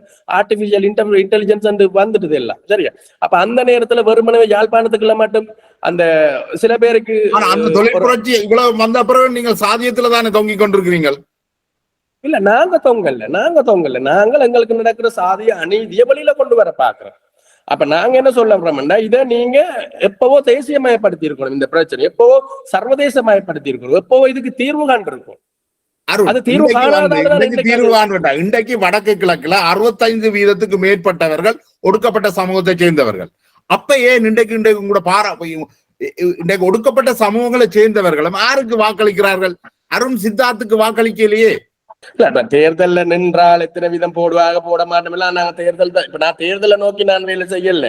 வெள்ளாளியம் என்ற சித்தாந்தத்துக்கு எதிராகத்தான் நாங்கள் போராடுகிறோம். அது ஒரு சிந்தனை முறை. நான் பெரியவன் என்ற சிந்தனை முறை. அதே மாதிரி தான் முதலாளித்துவம் என்றது ஒரு சிந்தனை முறை. சரியா. இப்ப தொழிலாளி ஒருவன் இருப்பானா இருந்தா முதலாளித்துவ சிந்தனையோடு அவன் முதலாளித்துவத்தின பிரதிநிதி தான். அதே மாதிரி ஒடுக்கப்பட்ட சமூகத்தில் ஒருத்தன் இருந்தா இப்ப சொல்லுவோமே உதாரணத்துக்கு எங்களை நலவர் என்று சொன்னார். சரியா. அப்ப நலவர்கள்ல சிலர் பல்லர் பறையரங்களை விட குறைஞ்சா கலவியல் என்று சிந்தித்தானா இருந்தால் அவன் வெள்ளாளியத்தின் பிரதிநிதி தான். அவன் நலவன் இல்லை. அவன் வெள்ளாளிய சிந்தனை முறை இருக்கிற ஒரு வெள்ளாளியத்தின் பிரதிநிதி. அப்ப இதைத்தான் நாங்க தவறு. அதுவும் தவறு, இதுவும் தவறு. சொல்ல வாரீங்கள் 65 ஒடுக்கப்பட்ட சமூகங்கள் 65% இருக்கிற ஒடுக்கப்பட்ட சமூகங்கள்ல பெரும்பாலானவர்களுக்கு இந்த வெள்ளாளிய சிந்தனை முறை தான் இருக்குன்னு சொல்றீங்களா? அதாலதான் அவர்கள் உங்களோட வார்த்தைகள்ல சொல்றது. ஆனால் இந்த வெள்ளாளிய அரசியல் கட்சிகளுக்கு வாக்களிக்கின்றார்கள் என்று சொல்றீங்களா? ஒன்று அவர்களுக்கு மாற்றீடு இல்லை. பிரதானமான மாற்றீடு ஒன்று எங்களுடைய ஒடுக்கப்பட்ட மக்களுக்கான கட்சி என்று அவர்கள் இன்னும் அடையாளப்படுத்தல். அப்படி படுத்தப்பட்டிருக்கிற மார்க்சிச கட்சிகள்ல பெரும்பாலான அளவு அதிகாரங்கள் இல்லை. அவர்களுடைய வெற்றி வாய்ப்புகள் கண்ணுக்கு தெரியல. அவர்களுடைய சக்சஸ் ஸ்டோரி ஒன்று இல்லை. ஆகவே அது எம்.சி. சுப்பிரமணியம் ஐயாக்கு பிறகு ஒடுக்கப்பட்ட மக்கள்ல இருந்து அதிகாரத்துக்குள்ள வர யாரையும் விட இல்லை. சோ அப்படி பலதரப்பட்ட தடைகள் இருந்த இன்றைக்கு எனக்கு எதிராக ஒட்டுமொத்தமா திரும்பி இருக்கிறது காரணம் என்னன்னா அவர்களுக்கு தெரியுது இப்படியே போனா இவர்கள் நிச்சயமாக ஒரு அதிகார பீடத்தை அடைவார்கள். ஒடுக்கப்பட்ட மக்களை எனக்கு பின்னால திரட்ட முடியும்னு அவர்களுக்கு தெரியும். என்னை விட அவர்களுக்கு தெரியும். அதனால் அவர்கள் எல்லாம் சுழட்டி இதுக்கு எதிராக நிற்கிறார்கள். அது ஒரு பக்கத்துல இருக்கட்டும். இப்ப நீங்க சொன்ன விடயம் என்னன்னா இப்ப ஒடுக்கப்பட்ட மக்கள் கன பேர் பெரும்பாலான ஆக்கள் இருக்கல அவர்கள் ஏன் வெள்ளாளியத்தின் பிரதிநிதிகளை தெரிவு செய்கிறார்கள் என்று கேட்கிறீங்க. அதுக்கான காரணம் அந்த வெள்ளாளியம் இந்த மக்களை எக்ஸ்ட்ரீம் பாவர்ட்டி என்று சொல்ற மிக மிக மிக மிக விளிம்பு நிலையில கொண்டே வச்சிருக்கு. நேற்று நாங்கள் போன காரநகர்ல இப்படி ஒரு கிராமம் இருக்குன்றது நாங்க அதிசயிச்சு போயிடும். ஏன்னா அப்படி அந்த கிராமத்துக்கு கரண்ட் வசதி கூட அண்மையிலதான் வழங்கப்பட்டிருக்கு. மருதபுரம் கிராமத்தை பற்றியா கேக்குறீங்க நீங்க? அந்த கிராமத்துக்கு மிக அண்மையிலதான் மின்சார வசதிகள் வழங்கப்பட்டிருக்கு. அப்ப அப்படி வச்சிருக்கிறார். ஒருத்தன் பசியில இருக்கலாம், அவன் அப்படியே பசியிலேயே வச்சிருந்து போட்டு அவனுக்கு 3 நேர சாப்பாட்டுக்கு பதிலா ஒரு துண்டு பானை கொடுத்து போட்டு அவனை தனக்கு பின்னாலேயே வச்சு கொண்டிருக்கிறது. சரியா. அப்ப மற்றது எங்களுடைய ஒடுக்கப்பட்ட சமூகத்துக்காக வேலை செய்யறேன்னு சொல்றாங்க. களத்துல இறங்கி வேலை செஞ்சது அரிதாக இருந்து மற்ற வேலை செய்தார்கள் உண்மையில களத்துல இருந்து வேலை செய்தார்களை கொலை செய்துட்டார்கள். இல்லாட்டி அவர்கள் இந்த நாட்டை விட்டு போயிட்டார்கள். இங்க ஒரு பெரிய ஒரு வெக்குவம் ஒன்று இருக்கு, பெரிய வெற்றிடம் ஒன்று இருக்கு. மற்றது நான் யாருடனும் இணைந்து வேலை செய்ய தயாராகத்தான் இருக்கிறேன். என்னோட இணைஞ்சு வேலை செய்யத்தான் யாரும் தயாரில்லை. ஆனால் இப்ப கன பேர் என்னோட இணைஞ்சு வேலை செய்ய அதற்கு அவர்கள் வைக்கின்ற குற்றச்சாட்டு நீங்கள் இலங்கை இராணுவத்தோட பணியாற்றுறீங்கள், நீங்கள் இளைஞர் வன்முறை குழுவோட பணியாற்றுறீங்கள். இந்த காரணத்தை தான் அவர்களும் இந்த புரட்சிகர சக்திகள் என்று சொல்கிறார்களும் வைக்கிறார்கள். எனவே நாங்கள் அதை நீங்கள் ஏற்கனவே அதை மறுதளிச்சிட்டீங்கள். அதுல இருந்து நாங்க போகணும். அருண் சித்தார்த், நீங்கள் மிக மோசமான ஒரு ஒடுக்குமுறையால வந்திருக்கின்றீர்கள். அதை யாரும் இங்க மறுக்கல. எவ்வாறான ஒடுக்குமுறையை நீங்க உங்களோட இளவயதிலே அனுபவிச்சீங்க? என்னுடைய கிராமத்தையே சொல்றது, கிராமத்தை சொன்னீங்களா நல்ல நினைக்கிறேன். கல்லா கட்டுவன் சொல்றது அது கல்லா இருக்கு, அது சுண்ணாத்துல இருக்கு, கனதூரம் இல்ல. சரியா. நான் நினைக்கிறேன் அது அந்த பேருக்கு காரணமே கல்லாதவர்கள் வசிக்கும் இடம். கல்லா கட்டுவன் இருக்கும். சரியா? ஆனால் அந்த கிராமத்துல இருந்தா என்னுடைய அம்மா 68ஆம் ஆண்டு பேராதன கேம்பஸ்ல போய் எம்ஏ பட்டதாரி ஆகினாங்க. சோ படிச்சாலும் கூட என்னுடைய கிராமத்துல பேர வழியில என்னுடைய கிராம மக்கள் வழியில சொல்றது இல்லை, சொல்ல வெக்கம். இன்றைக்கு வரைக்கும் அந்த வெக்கம் இருக்குது. ஏனென்றா கிராம ரீதியாகவே நாங்கள் ஒதுக்கப்பட்டோம். ஒரு கிராமத்தை அப்படி அத்திப்பாட்டி மாதிரி ஒதுக்கி வச்சாங்க. இல்ல நிச்சயமாக யாழ்ப்பாணத்துல நீங்கள் யாழ்ப்பாணத்துல இவ்விடம் என்று கேட்கிறது வந்து நீங்கள் எந்த சாதியை சேர்ந்தவர் என்று அறிகிறதுக்காகத்தான். சோ கல்லா கட்டுவன் என்றால் அவர்கள் எந்த சமூகத்தை சேர்ந்தவர்கள் என்றதை இலகுவாக அடையாளப்படுத்தப்படும். என்னுடைய அப்பையா வந்து செருப்பு போட மாட்டார், காலுக்கு மேல ஷர்ட் போட மாட்டார், வேட்டி தான் கட்டுவேன். சரியா? அப்ப என்னுடைய அப்பையா ஒரு ஏஜி ஆபீஸுக்கோ ஜிஎஸ் ஆபீஸுக்கோ போனா நீங்க யோசிங்க எப்படி என்னுடைய அப்பையாவை நடத்துவார்கள் என்று. இருக்க கூட சொல்ல மாட்டாங்க தெரியுமா? ஒரு முதியவர் வாரார், அந்த கடைசி விவசாயி படம் ஒன்று வந்து அந்த படத்துல மாதிரி இருக்க கூட சொல்ல மாட்டாங்க. மனத்தியால பாடசாலைகள்ல நீங்கள் எப்படியான உங்களோட சொந்த அனுபவத்துக்கு பாடசாலைகள்ல நீங்கள் எப்படியான இதுகளை அனுபவிச்சீங்க? எங்களுக்கு யாழ் மாவட்டத்துல இருக்கிற பிரதானமான பாடசாலைகள் எதுலையும் எங்களுக்கு லேஸ்ல அட்மிஷன் தாரதே இல்லை. நாங்கள் எங்களுக்கு கல்வியை தந்தது ஆங்கிலிக்கன் பாடசாலைகள், அதாவது இந்த மிஷனரிஸால நடத்தப்பட்ட பாடசாலைகள், உடுவில் கேர்ள்ஸ் காலேஜ், அந்த அந்த சுற்று வட்டாரத்தில் இந்த பெரும்பாலான உடுவில் கேர்ள்ஸ் காலேஜ்ல தான் எங்களுடைய எல்லாரும் படிச்சது. அதுக்கு பிறகு வட்டுக்கோட்டை ஜஃப்னா காலேஜுக்கு போறது, படிக்கக்கூடிய ஓரளவுக்காவது வசதி இருக்கு. ஓரளவு ஏதோ கஷ்டப்பட்டு நாங்க படிச்சுதான் இந்த உடைக்கோணும்னு நினைக்கிறேன். அப்புறம் எங்களுடைய அப்பா ஆரியகுலத்தை சார்ந்தவர். அப்பா நல்ல காலம் சென்ட்ரல் காலேஜ்ல படிக்கக்கூடிய வசதி அப்பாவுக்கு இருந்தது. அப்படி அங்க போய் சேரக்கூடியதா. சோ அந்த மாதிரி ஆங்கிலிக்கன் பாடசாலைகள் தந்த கல்வியூடாகத்தான் நாங்கள் இந்த சாதியை இதை உடைச்சு கொண்டு வெளியில வரக்கூடியதா இருந்தது எங்களுக்கு. அந்த பாடசாலைகளும் இல்லாட்டி இன்றைக்கு நாங்கள் இன்னுமே கூட எங்களுடைய பிள்ளைகளுக்கு யாழ்ப்பாணத்தில் இருக்கிற பிரபலமான இந்து பாடசாலைகள்ல அட்மிஷன்ஸ் எடுக்கிறது கஷ்டமா தான் இருக்குது. நிச்சயமாக நீங்கள் சொல்லுகின்ற இந்த கிறிஸ்தவ பாடசாலைகள் தங்களுடைய 100வது ஆண்டை கொண்டாடுகின்ற காலகட்டத்துக்கு பிறகுதான் சைவ பாரம்பரியமே பாடசாலைகளை உருவாக்கினது. அந்த அப்படிப்பட்ட உருவாக்கப்பட்ட பாடசாலைகளையும் ஒடுக்கப்பட்ட சமூகங்களை சேர்ந்தவர்கள் சேர்த்துக் கொள்ளப்படவில்லை. ஆறுமனாவலருடைய இந்த சாதிய மனப்பாங்கு நியாயமான தாக்கத்தை ஏற்படுத்தி இருக்கிறது உண்மைதான். ஐக்கிய நாடுகள் சபை இப்ப இதங்க இதெல்லாம் இல்லைன்னு சொல்லுவாங்க. நீங்க ஒரு ப்ரோக்ராம் ஒன்று கூப்பிடுங்க, எல்லாரையும் நேரடியாக ஆதாரபூர்வமா இது எல்லாத்தையும் நான் நிரூபிக்கிறேன். ஆர்வ நாவலர்கிட்ட இதுல இருந்து யாழ் பவமாலையில இருந்து சகலத்தையும் கொண்டு நான் நிரூபிக்கிறேன் என்னென்ன எங்கெங்க எப்படி செஞ்சோண்டு மேட்டது. இந்த போன வருடம் ஐக்கிய நாடுகள் சபையுடைய அறிக்கையில் 51வது செஷன்ல மிக தெளிவாக இதெல்லாம் குறிப்பிட்டிருக்கிறார்கள். அப்ப அதுக்கு பதில சொல்லுங்க. ஐக்கிய நாடுகள் சபை இப்ப ஐக்கிய நாடுகள் சபை சும்மா யுத்த குற்றம் செஞ்சோன்னு சொன்னா தூக்கி கொண்டு ஓடுறீங்க உலகம் பூரா. அப்ப இதுக்கு என்ன பதில் சொல்ல போறீங்க? இதுக்கே நீங்க பதில் சொல்றீங்க இல்ல, இதுக்கே மௌனம் காக்குறீங்க, இதே இருட்டடிப்பு செய்றீங்க. உங்களுக்கு சார்பா சொன்னா சரி, மற்ற விஷயம் சொன்னா அதை பற்றி நீங்க வாயை துறக்கமா. இப்ப நீங்க உங்களுக்கு இப்ப நீங்க என்ன அந்த பாக்குவட்டிக்குள்ள மாட்டின மாதிரி கொட்டை பாக்கு மாதிரி மாட்டிக்கொண்டு நிக்கணும். இவைக்கு இப்ப ஐநா சபையோட அறிக்கைக்கு பதில் கொடுத்தான். இவேற மக்கள் ஒரு தொகுதிக்கு இவ்வாறு அநீதி இழைக்கப்படுதுன்னா ஐநா சொல்லுது. ஒன்றிவியல் ஏற்றுக்கொள்ளணும், இல்லாட்டி மறுக்கணும். மறுத்தா இவர்களுடைய யுத்த குற்றம் அது இது எல்லாமே மறக்கத்தான் வேண்டியவர். இலங்கை அரசாங்கம் செய்த யுத்த குற்றங்கள் மற்றும் ஒடுக்குமுறைகளை வந்து சாதிய ஒடுக்குமுறைகளோட நீங்கள் சமப்படுத்தி அது ரெண்டும் ஈக்குவலா என்று சொல்ல முயற்சிக்கிறீங்களா? சமந்தான் படுத்துறேன். அதை விட கொடியது இது. இனப்பிரச்சனை ஒன்று இருக்கா இந்த நாட்டுல? 30 ஆண்டுகள் இனப்பிரச்சனைக்கு எதிராக ஒரு யுத்தம் நடத்தப்பட்டது. ரைட்டா? என்ன கேட்டா நான் சொல்லுவேன் இன பிரச்சனை இல்லையா. ஏனென்றா நான் இன ரீதியாக எங்கேயும் ஒடுக்கப்படேன். எனக்கு அந்த இன ரீதியாக ஒடுக்கப்பட்ட அனுபவம் இல்லை. ஆகவே என்ன பொறுத்த வரைக்கும் இன பிரச்சனை இல்லை என்று சொன்னா உங்களுக்கு எப்படி இருக்கும்?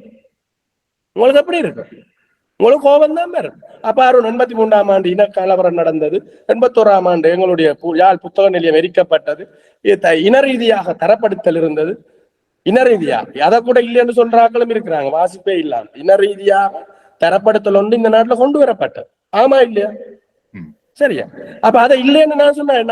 நான் அனுபவிக்கலைன்றதுக்காக நான் இல்லைன்னு சொன்ன உங்களுக்கு எப்படி இருக்கும்? ஆகவேதான் நான் இதை சமப்படுத்துறேன். நீங்க என்றைக்கு இதை ஒத்துக்கொள்றீங்களோ, சாதி ஒடுக்குமுறை நாங்க செஞ்ச நாங்கள் தான் உண்மையாண்டு ஒத்துக்கொண்டீங்கன்னா ஓகே, அப்ப நாங்களும் நேர்மையா பேசுவோம். அப்படி இல்லையா இது யார் நீங்க இது ஒத்துக்கொள்ளணும் இல்லையா நீங்கள் எதிர்பார்க்கிறீங்கள்? இன்றைக்கு இலங்கை வடக்கு கிழக்குல இருக்கிற தமிழ் முற்போக்கு சக்திகள், புரட்சிகர சக்திகள் அப்படி ஒரு பிரச்சனை இருக்குன்னு சொல்லினோம், அதுக்கு எதிராக குரல் குடிக்கணும், அதுக்கு எதிராக போராடி வருகிறோம், அதுக்கு எதிராக எழுதி வருகிறார்கள். இப்ப நீங்கள் ஆர் தான் உங்களுக்கு சொல்லணும் இப்படி ஒடுக்குமுறை நடந்து யார் சொல்லணும் எதிர்பார்க்கிறீங்க? உங்களுக்கு என்ன பிரச்சனை நடந்தது யார் ஒத்துக்கொள்ள வேணும்? ஏன் நீங்க ஜெனிவா வரைக்கும் ஓடுறீங்க? யாரை ஒத்துக்கொள்ள வைக்கிறதுக்கு, யாரை மன்னிப்பு கோர்றதுக்கு, யாரை தண்டிக்கிறதுக்கு சொல்லுங்க. அப்ப இன்னைக்கு சாதி ஒடுக்குமுறையில நீங்க யாரை தண்டிக்க போறீங்க? உங்களை ஒடுக்கினவனை தானே, உங்களை இன ரீதியாக யார ஒடுக்கினானோ அவனுக்கு எதிராகத்தானே நீங்க குற்றச்சாட்டு தூக்கி கொண்டு போறீங்க. அவனைத்தானே மன்னிப்பு கேட்க சொல்றீங்க, அவனைத்தானே தண்டிக்கணும் பண்றீங்க. அதேதான் நான் சொல்றேன், ஒடுக்கினது யாரோ நீ ஒத்துக்கொள். இந்த குறுந்தமிழ் தேசியம் தான் எங்களை ஒடுக்கினது. இந்த சைவ சித்தாந்தம் தான் எங்களை ஒடுக்கினது. இந்த மனு நீதியும் வர்ணாசிரம முறைகளும் தான் எங்களை ஒடுக்கினது. ஆகவே நீ ஒத்துக்கொள், நான் ஒடுக்கினேன் என்றது. இப்ப அதான் கேக்குறேன், நீங்கள் ஆற ஒத்துக்கொள்ளணும்னு நினைக்கிறீங்களா? பிரதான கட்சிகளா? பிரதான கட்சிகள் வெள்ளாளியத்தின் பிரதிநிதிகளை, இந்த கோயில் வச்சிருக்கிற மிகப்பெரிய கோயில்காரரை, இந்த நல்லூர் என்று சொல்ற 56ஆம் ஆண்டுக்கு முன்னுக்கு நாங்க விடல. உண்மைதான், அருள் சித்தா சொல்றது உண்மை. சச்சிதானந்தம் வந்து ஒத்துக்கொள்றேன், சச்சிதானந்தம் வந்து பிரபலமா ஒத்துக்கொள்றதுதான். சச்சிதானந்தின் இந்துத்துவ அரசியலை நாங்க ஏற்கல. ஆனால் சச்சிதானந்தம் இன்றைக்கு ஒத்துக்கொள்றாரு தான். ஓம் நடந்தது 2000 வருடங்கள் நீங்கள் ஒடுக்கினீர்கள் என்று சொல்ற நாங்கள், அவர் சொல்ல வேண்டிய நீங்கள் இல்ல, நாங்கள் ஒடுக்கினோம். அதை ஒத்துக்கொள்ளுங்க. ஒத்துக்கொள்றாருன்றது உண்மை. ஆனா அவர் இன்றைக்கும் அதை ஒடுக்குற அந்த தத்துவத்தை தானே ஏற்றுக்கொள்றார். அவர் ஒடுக்கப்படுற என்று சொல்றதால, ஒடுக்கினம் என்று சொல்றதால உங்களுக்கு என்ன நன்மை வரப்போகுது? அவர் அந்த நடைமுறைப்படுத்தணும் நிக்கிறார். இல்ல, அவர் நான் அதை ஒத்துக்கொள்றதால அப்படி ஒரு தவறு நடந்ததுன்றது முதல்ல ஒத்துக்கொள்றேன். தவறொன்ன திருத்துறதுக்கான வழி அதுதானே. இப்ப இலங்கை அரசாங்கம் இன பிரச்சனை இல்லாமல் பண்றதுக்கு முதல்ல என்ன செய்யணும்? ஒரு தவறொன்று நடந்திருக்கின்றதை ஒத்துக்கொள்ள, இன ரீதியாக இங்க மக்களுக்கு அநீதி இழைக்கப்பட்டிருக்கு என்றதை ஒத்துக்கொள்ளணும். பிறகு வருந்தவன் நாங்கள் அதுக்கு மன்னிப்பு கோருவோம், வருந்துங்கிறோம். இனிமேல் அது மாதிரி நடக்காமல் பார்த்துக்கொள்ளுவோம், சட்டத்திட்டங்களை மாத்துவோம், வாங்க பேசுவோம். இதுதானே முறை. அதைத்தான் நாங்களும் எதிர்பார்ப்போம். சச்சிதானந்தம் ஒத்துக்கொண்ட வடிவா சச்சிதானந்தம் அடுத்த கட்டத்துக்கு நாங்க நகர்த்தலாம். வாங்க ஐயா, உங்களோட சைவ சித்தாந்தத்துல வர்ணாசிரம முறைகள்ல பிழை இருக்கு, இதை மாத்துங்க. இதை மாத்தினா நாங்களும் இந்து சமயம், எங்களோட பிறப்பால நான் இந்து, நாங்களும் உங்களோட இருந்து வேலை செய்யும். அப்படி இல்லையண்டா இந்த இந்து சமயத்தை நான் பிறப்பால இந்து, ஆகவே எனக்கு உரிமை இருக்கு இந்த இந்து சமயத்துல இருக்க பிள்ளைய நான் ஒடுக்கப்பட்டதுக்கு குறித்து பேசுறது, விமர்சிக்கிறது. இப்ப நீங்கள் உங்களோட இள வயதுல நிறைய சாதி ஒடுக்குமுறைகளை நேரடியாக அனுபவித்திருக்கிறீங்க. அதே வகையான அல்லது அதே கோரமான முறையில இன்றைக்கும் சாதி ஒடுக்குமுறை குறிப்பாக யாழ்ப்பாணத்துல இருக்குதா? இருக்கு, இன்றைக்கு கூட இருக்கு. அது ஆனா எப்படி என்றா இப்படித்தான். இப்ப காலனித்துவம் என்று சொல்லும் கொலனைசேஷன், முந்தி காலனித்துவம் எப்படி நடக்கிறன்னா ஆயுதங்கள் எல்லாம் கொண்டு வந்து சோல்ஜர்ஸை விட்டு நாட்டை அடிச்சு பிடிக்கிறது, அது காலனித்துவம். இப்ப நியூ கொலனைசேஷன், சோல்ஜர்ஸை விட்டு ஆயுதத்தை கொண்டு வந்து செய்யறது, அது வேற ஒரு முறையாக அடுத்த பரிமாண வளர்ச்சி அடைஞ்சிட்டு. இப்ப அது என்ன பரிமாணத்துக்கு சாதி ஒடுக்குமுறைன்றது என்ன பரிமாணத்துல இருக்கு? இப்ப சாதி ஒடுக்குறவே அதே மாதிரி தான். இப்ப அது நியோ காஸ்ட் டிஸ்கிரிமினேஷனா மாறி இருக்குது. அது இப்ப வந்து எப்படி என்றா மிக நுண்ணியதா இருக்குது. இப்ப வெளியில தெரிகிற மாதிரி அது செய்யப்படாது, ஆனா மைக்ரோ லெவல்ல முந்திய விட மிக அதிகமா அது உள்ளுக்குள்ள பரவி இருக்குது. இப்ப உதாரணத்துக்கு சொல்றேன்டா, இன்னும் பிரபல பாடசாலைகள்ல போனா எங்கட பேருங்களை இல்லாட்டி எங்கட ஊர்களை வச்சு அவங்க கேட்பாங்க, நீங்க எங்க சுண்ணாத்துல எங்க இந்த இடம், சரி ரெண்டு போட்டு சொல்லுவாங்க, இது இந்த இடத்துல இருந்து உங்களுடைய ஸ்கூல் அப்படி ஏதாவது சம்பவம் எனக்கு நடந்தது. என்னுடைய 3வது பிள்ளைய போன வருஷம் நான் யாழ்ப்பாணத்துல இருக்கிற ஒரு பிரபலமான பாடசாலையில எனக்கு இந்து கல்லூரியில போடுறது முயற்சி செய்யல. யாழ் இந்து கல்லூரியில போடுறது முயற்சி செய்யல. அவங்க என்ன கொடுத்த பதில், நீங்க இங்க சுண்ணாத்துல எங்க இந்த இடம், இப்ப எங்க இருக்கிறீங்க? நான் சொன்னா சுண்ணாத்துல இப்ப தாவடியில இருக்கு. அப்ப நீங்க ஒன்று சுண்ணாத்துல இருக்கிற இந்த பாடசாலையில இல்ல தாவடியில இருக்க இந்த பாடசாலையில போடலாம், அதுதான் கிட்ட, நீங்க இங்க ட்ரை பண்றீங்க. இப்ப நீங்க என்ன சொல்ல வாருங்க, யாழ் இந்து கல்லூரி வந்து சாதி அடிப்படையில உங்களோட மகளுக்கு இடத்தை கொடுக்க இல்லையண்டா? நான் அப்படித்தான் நம்புறேன். அவர்கள் எதிர்பார்த்த அந்த தகமைகள் அவருக்கு இருந்ததா? எனக்கு அவர்கள் எதிர்பார்த்த ஒரே ஒரு தகமை தான் இல்லை. என்ன தகமை? நான் வெள்ளாளியத்தின் பிரதிநிதி இல்லை. என்னை பிரபலமா தெரியும் அருண் சித்தார்த் இன்னாரன். அதை வைத்து உங்களோட மகனுக்கு அங்க தர இடம் கொடுத்தேன். நான் என்னுடைய ஆபீஸ் போடுறதுக்கு நல்லூருக்கு சுற்று வட்டாரத்துல வீடு தேடி தெரிஞ்சேன். எனக்கு இன்றைக்கு வரைக்கும் கிடைக்கல. வேண்டதுக்கு வீடு தேடி தெரிஞ்சேன். இன்றைக்கு வரைக்கும் கிடைக்கல. நான் அப்புறம் புரோக்கர்ஸை வச்சு வேறு ஆக்களை வச்சுதான் என்னால அவற்றை பெற்றுக்கொள்றதுக்கு. ஆனாலும் அக்ரிமெண்ட் பிடிக்க நான் தானே போகணும் எப்படியும். சோ அப்படியான நிலைமை இருக்கு. இல்லாட்டி நான் மார்க்கெட் பிரைஸை விட கூட காசு கொடுக்க ஆஃபர் பண்ணுவேன். 2 மடங்கு கொடுக்கணும். இப்ப நீங்கள் வாங்கிட்டீங்களா வாங்கலையா? இன்னும் நான் வாங்கல. அதுக்கான வாய்ப்பும் இல்லை. உங்களோட பணம் இல்லை. உங்களோட சாதிய பின்னணியால உங்களால அதை செய்ய முடியல. ஒரு வீடு ஒன்று சரி வந்தது. அப்ப நான் போனா எனக்கு அது 2 மடங்கு இப்ப புறா எல்லாம் காய்ச்சி இவருக்கு நாங்க கொடுக்கல அப்படி எல்லாம் சொல்லி புறா இப்ப வந்திருக்கு. சரி இவ்வளவு காசு தந்தா தருவோம். இப்ப அந்த வீடு சொல்லுவோம் ஒரு 2 கோடி, இப்ப 4 கோடி தந்தா தருவோம். நான் என்ன காரணம்னா இதுதான் அவர். இப்ப நீங்கள் இவ்வளவு சாதியத்துக்கு எதிராக போராடி குரல் கொடுத்து எல்லாம் இருக்கிறீர்கள். இது உங்களுக்கு மிக பர்சனலானது. உங்கள் குடும்பத்திலேயே ஒருவர் சாரதிய ரீதியாக ஒடுக்கப்பட்டு மிக மோசமாக நடத்தப்பட்டிருக்கிறார், உங்களுடைய மைத்துனி. அதுக்கு எதிரான சில நடவடிக்கைகளை நீங்கள் உங்களோட சமூகத்தை சேர்ந்தவர்கள் மேற்கொண்டிருக்கிறார்கள். ஏன் உங்களால அந்த போராட்டத்துல வெல்ல இல்லாமல் இருக்குது? உங்களுக்கு இப்ப விளங்குதான் கண்கூடாக. என்னுடைய குடும்பத்துல ஒரு ஆள் இல்லை, என்னுடைய குடும்பத்துல பலர் இற்றை வரைக்கும் இந்த சாதிய ரீதியா பாதிக்கப்பட்டு கொண்டுதான் இருக்கிறோம். நான் எப்பவுமே பொறுமையாத்தான் விஷயங்களை கையாளுறது வழக்கம். நான் சட்டவிரோதமாக சட்டத்தை என்னுடைய கையில எடுத்து ஜனநாயகத்துக்கு எதிராக பிரச்சனைகளை தீர்க்க முற்படுற ஒரு ஆள் இல்லை. நான் நேச்சுரலா அப்படி இல்லை. என்னுடைய நேச்சுரல் குணம் நான் ஜனநாயகத்தின் உச்ச வடிவத்தை நம்புற ஒரு ஆள். பொறுமையை விட சிறந்த ஆயுதம் உலகத்துல இல்லைன்னு நம்புற ஒரு ஆள். பொறுமையா இருந்து இப்ப சொல்லுவோமே, நான் பொறுத்து பார்த்தேன் பட்டன் தொடங்கி அந்த பட்டுக்கு என்ன இடம் இல்லை. நான் பொறுத்து பார்த்தேன், புறவும் பொறுத்து தான் பார்ப்பேன். அதான் சொல்ல, என்னுடைய பெண்கள் பொறுமை இழந்துட்டார், அவதூறு படுத்தினார்கள். சமூக வலைத்தளங்கள் அது ஒரு பெரிய காது. சமூக வலைத்தளங்கள் என்னுடைய பெண்களை போட்டு அவமானப்படுத்தி இருக்கிறாங்க. அப்ப அவர்கள் அதை தூக்கி கொண்டு சட்டத்திட்ட போயிருக்கிறாங்க, போலீஸ் ஸ்டேஷன் போயிருக்காங்க. வழக்கு என்ன போலீஸ் என்ட்ரியே எடுக்கப்படையில. காரணம் என்னன்னா சமூக வலைத்தளங்கள்ல அவதூறு படுத்துறதுக்கு சட்டமே இல்லைன்னுட்டாங்க இந்த நாட்டில், தெரியுமா? இப்ப ரணில் அந்த சட்டத்தை இப்ப இது என்னுடைய அன்றைக்கு உங்களுடைய சமூக பெண்கள் லக்ஸ் ஹோட்டல்ல போய் அடிக்கிறதுக்கு முதல் போலீஸ் நிலையத்துக்கு சென்று இந்த முறைப்பாடை கொடுத்திருந்தார்களா? இல்ல, அதுக்கு முன்னுக்கு நாங்கள் இந்த மாதிரி ஒரு அவதூறு சம்பந்தமான இதுக்கு போலீஸ் நிலையத்துக்கு போன போது போலீஸ் நிலையத்துல எங்களுக்கு வழங்கப்பட்டது சமூக வலைத்தளங்கள்ல அவதூறு படுத்துறதுக்கு கிரிமினல் சட்டம் ஒன்று கிடையாது இன்னும் இந்த நாட்டில். நீங்க இதுக்கு கம்ப்ளைண்ட் ஒன்று போடுறதுக்கு போகணும். BMICHல இருக்குது சைபர் கிரைம் சம்பந்தமான ஒரு செக்ஷன், அங்க போங்க. அங்க நான் போனேன். அங்க போனோன்னு அங்க அவர்கள் சொன்னார்கள், இது சைபர் கிரைம் சம்பந்தமான ஆலோசனை வழங்கலாமே தவிர இங்க கம்ப்ளைண்ட் ஒன்று போட முடியாது, நீங்க போகணும் CIDல ஒரு பிரிவுக்கு. CIDல அந்த பிரிவுக்கு அங்க போனேன். நான் சட்டத்தால செய்யக்கூடிய அவளும் செஞ்சு போட்டு தான் இருந்தேன். CIDக்கு போனோன்னா CID டைரக்டர் என்ன கூப்பிட்டு சொன்னார், அருண் எனக்கு உங்களை தெரியும், சோசியல் மீடியா சமூக வலைத்தளங்கள் அவதூறுபடுத்துறதுக்கு சட்டம் ஒன்று இந்த நாட்டுல இன்னும் இல்லை. ரணில் விக்ரமசிங்க இப்பதான் அதை கொண்டு வரதுக்கு முயற்சி செய்யறார். உங்களை போல ஆக்கள் தான் இதுக்கு கம்பெயின் பண்ண வேணும்.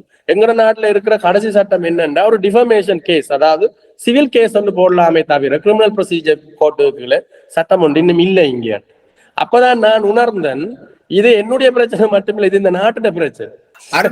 அன்று அந்த அந்த சம்பவம் உங்களுடைய சமூக பெண்கள் சென்று லக்ஸ் ஹோட்டலை தாக்கிய பின் ஒரு 2 மணி நேரத்துக்கு பிற்பாடு நான் உங்களோட தொலைபேசி அழைப்புல தொடர்பு கொண்டு அந்த செய்தியை உறுதிப்படுத்தி இருந்தேன். அப்ப அந்த ஹோட்டலை தாக்கும் பொழுது நீங்கள் சொன்னீங்க, நீங்கள் அந்த ஹோட்டல் தாக்குதல்ல நீங்கள் சம்பந்தப்படே இல்லையே. யார் அந்த தாக்குதல் நடத்தி அந்த என்னுடைய பெண்கள் இதெல்லாத்தையும் இருக்கிறதா? எங்களுடைய வீட்டு பெண்கள் அப்ப ஒரு பெண் பாதிக்கப்பட்டிருக்கார், அவர்கள் அதை கேட்க சென்றிருக்கிறார்கள். பிறகு நான் போய் என்னுடைய வீட்டு பெண்கள் போன அப்புறம் நான் போகத்தான் வேண்டி வரும். அது எங்கேயாவது கொலை காலத்துக்குனாலும் நான் போவேன். அப்ப நான் போய் அவர்களை சுமூகமா பாதுகாப்பா என்னுடைய வீட்டு பெண்களை நான் கூட்டி கொண்டு வந்துட்டேன். அதுக்கு பிறகு அவியல் உடைச்சு போட்டு அவியல் அதை சொல்லலாம், அவியல் எவ்வளவோ செய்யலாம். ஏன்னா அவியல் இது எல்லாம் பழக்கப்பட்ட ஆக்கள். அது இனி கோர்ட்ஸ்ல இருக்கக்கூடிய கோர்ட்ஸ் முடிவு செய்யும். உங்களுடைய மைத்தினியுடைய கணவர் குடிமிஜி என்று அழைக்கப்படுகின்ற ஜியானந்தன் வெற்றிவேலு பிரான்ஸ்ல மோசடிகள் செய்தவர், அதற்காக சிறை தண்டனை அனுபவித்தவர். இலங்கையிலையும் அடையாள மோசடி செய்திருக்கிறார். தன்னுடைய அடையாள இலக்கங்கள், பேரு, வயது முழுவ எல்லாவற்றையும் மாத்தி இருக்கிறார். அப்படிப்பட்ட ஒரு ஒரு ஒரு ஒரு மோசடியாளர், ஒரு கிரிமினல். மற்றது கூட மைத்தினி மிகவும் பாதிக்கப்பட்டும் இருக்கிறார். வன்முறை, அவருக்கு எதிராகவும் வன்முறைகள் மேற்கொள்ளப்பட்டிருக்கு. இதுக்கெல்லாம் நீங்களே நடவடிக்கை எடுக்காம இருந்தீங்க இவ்வளவு காலம். சட்டப்படி ஒரு சமூகத்துக்காக போராடுற நீங்கள் உங்களோட குடும்பத்துக்குள்ள நடந்த ஒரு உங்களோட உறவு சம்பந்தப்பட்ட ஒருவருக்கு எதிராக கூட நீங்களே நடவடிக்கை எடுக்கல இதுவரைக்கும். 2009 ஆண்டு யுத்தத்தோடு 2009 ஆண்டு இறுதி யுத்த காலகட்டத்துல நாங்க யாழ்ப்பாணத்துல இருக்கல. அப்ப என்னுடைய மனைவி மைத்துனி இவர்களுடைய குடும்பத்துல இவர்களுடைய தந்தையார் என்னுடைய மனைவிக்கு 5 வயது இருக்கும் பொழுது காணாமல் ஆக்கப்பட்டார். விடுதலை புலிகள் தான் அவர்களை கடத்தி கொண்டார். EPRLF ஒரு மாமா இருந்ததால ஏனைய 3 சகோதரர்களை, என்னுடைய தாயின் சகோதரரின் மகள் தான் என்னுடைய மனைவி. சோ என்னுடைய தாயின் 3 சகோதரர்களை விடுதலை புலிகள் கடத்தி கொண்டு போய் துணுக்காயில வச்சிருந்து இன்றைக்கு வரைக்கும் அவர்கள் காணாமல் போன லிஸ்ட்ல தான் இருக்கிறார்கள். ஸோ அப்படி ஒரு ஆண் தலைமைத்துவம் இல்லாமல் இந்த சமூகத்துல வளர்ந்த 2 பெண்கள் தான். ஒருவர் என்னுடைய மனைவி, மற்றது அவருடைய தங்கையார். அப்ப 2009 இந்த மாதிரி வெளிநாடுகள்ல இருந்து வந்து இந்த நபர் என்னுடைய மைத்தினிய, அந்த நேரம் அவருக்கு 18-19 வயசு இருக்கும், திருமணம் முடிக்கிறேன் என்று கூட்டிக் கொண்டு போய் நாங்கள் வரக்குள்ள அது அவர்களுடைய தனிப்பட்ட வாழ்க்கையா மாறிட்டு. அப்ப இந்த கல்யாணம் கட்டுறேன் கிட்டத்தட்ட 10 வருடங்களாக அந்த பெண்ணை இவர் அபியூஸ் பண்ணி இருக்கிறேன். அவருக்கு அந்த பிள்ளைக்கு ஒரு பிள்ளையும் இருக்கு. அப்ப அவ ஒரு அடல்ட், அவ ஒரு 18 வயதுக்கு மேற்பட்டவ. அவ தன்னுடைய தானே தேடிக்கொண்டா. எங்களுக்கு அது கவலையான விடயமாகத்தான் இருந்தது. ஆனாலும் அவ தன்னுடைய குழந்தைக்காக எங்களுடைய இந்த சமூகம் வந்து எங்களுடைய பெண்களுக்கு கற்றுக் கொடுத்திருக்கிற ஒரு ஆணாதிக்க சமூகத்துக்குள்ள என்னென்ன பெண்கள் வாழ்றன்றது இங்க கற்றுக் கொடுக்கப்பட்டிருக்கு. என்னதான் இருந்தாலும் நீ பிள்ளைகளுக்காக சமாளிச்சு கொண்டு வாழ்ந்துதான் ஆக வேணும் என்ற மாதிரியான ஒரு மனநிலையைத்தான் எங்களுடைய பெண்கள் இருக்கிறார்கள். அப்ப அவவும் பார்த்தா தனக்கு ஒரு பிள்ளை இருக்குது, ஆகவே இதை தாங்கி கொண்டு அந்த பிள்ளையோட எதிர்காலத்தை கருத்துல கொண்டு இதை நாங்கள் சரிப்படுத்தி போகலாம் என்று. அப்ப அப்படி அவ ஒரு நபருக்கு, அவ என்னுடைய மைத்தினியா இருந்தாலும் தனக்கு அநீதி இழைக்கப்படுகுதென்று அவர் உணர்ந்து போராடாட்டிக்கு நாங்கள் போய் அதுல போராட செய்ய முடியாது. இது அம்பேத்கர் சொன்ன ஒரு இது, உனக்கு அநீதி இழைக்கப்படுகுதென்று நீயே புரிஞ்சு கொள்ளாட்டிக்கு நீ மனிதனே இல்லை, உனக்கு பிறகு நான் வந்து உனக்காக போராட முடியாது. ஸோ இப்படியான ஒரு சிச்சுவேஷன் தான் அங்க இருந்தது. ஆகவே எங்களுக்கு அதுல ஒன்றுமே நாங்கள் வெளியில இருந்து அதுல போராடக்கூடிய ஒரு இது ஒன்று அதுக்குள்ள இருக்கல்ல. இப்ப அவ ஸ்ட்ராங்கா நின்றுட்டான். இப்ப அவருக்கு தெரிஞ்சிடுது தனக்கு அநீதி இழைக்கப்பட்டிருக்குது, இதுக்கு சரியாக நியாயம் பெற வேணும் என்று. இது என்னுடைய குடும்ப பிரச்சனை மட்டும் இல்லை, இது ஒரு சமூகத்தின பிரச்சனை. இவ்வாறான பல நபர்கள் வெளிநாட்டுல இருந்து, அதுவும் முக்கியமா இந்த மாதிரி கோயில்களை உடல் உழைப்பில்லாமல் கோயில்களை உருவாக்கி வச்சுட்டு அந்த கோயில்களை சாதாரண மக்கள் கடவுளுக்கு கொடுக்குற காணிக்கையா கொடுக்குற காசுகளை எடுத்து அந்த இங்க இந்த மாதிரி பாலியல் துஷ்பிரயோகங்கள், போதைப் பொருள் இதுகள், கலாச்சார சீர்கேடான முறையில வாழ்வியல்கள், அப்படி கணக்கு இங்க நடந்து கண்மையில நெடுந்தீவில நடந்த 5 அந்த வயோதிபட்ட கொலை நபரும் வந்து வெளிநாட்டுல இருந்து வந்து வரான்.